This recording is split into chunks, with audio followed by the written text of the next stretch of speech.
माँ शब्द का उच्चारण करते ही एक मन में संतुलन का भाव सहज भाव से प्राप्त हो जाता है।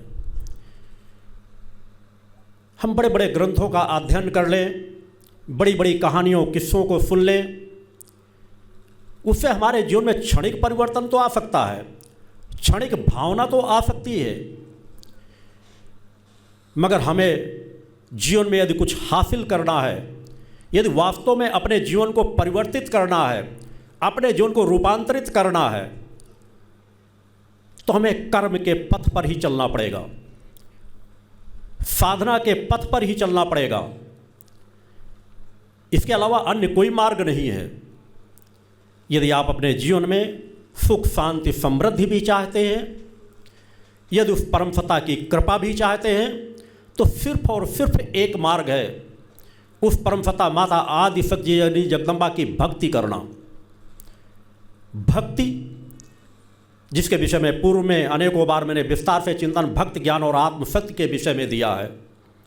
अपने चिंतनों को आगे ले जाऊं, इसके पहले पुनः चाहूँगा कि जो नए भक्त उपस्थित हुए हैं कि यदि उस परम सत्ता माता आदि शक्ति जगजननी जगदम्बा से आपको कुछ मांगना है, तो केवल 3 बातों में अपने मन मस्तिष्क को केंद्रित कर दो, सब चीज़ों को भुला दो। 3 मार्ग आपको सब कुछ प्रदान करने में सक्षम है, भक्ति, ज्ञान और आत्मशक्ति। अन्य चीज़ों पर आपको जाने की आवश्यकता नहीं है।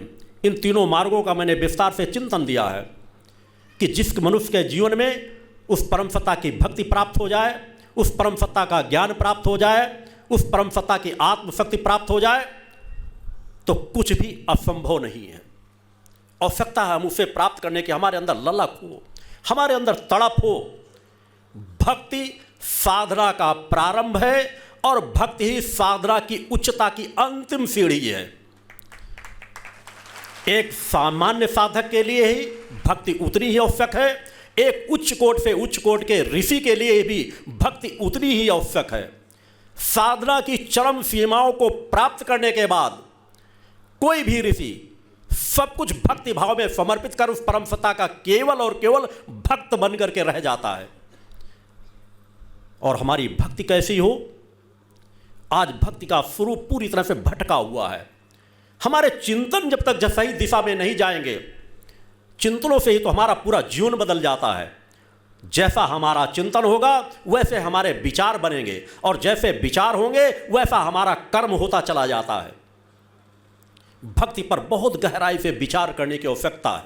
आवश्यकता थोड़ा सा ठहराव लाएं, थोड़ा सा विचार करें, शांत चित्त होकर कुछ क्षण गुजारने का भाव अपने अंदर पैदा करें। सहज भाव से उछल कूद करने से, सहज भाव से दौड़ते धूप करते रहने से हम कई बार सत्य के बहुत नज़दीक जाकर के भी कुछ हासिल नहीं कर पाते।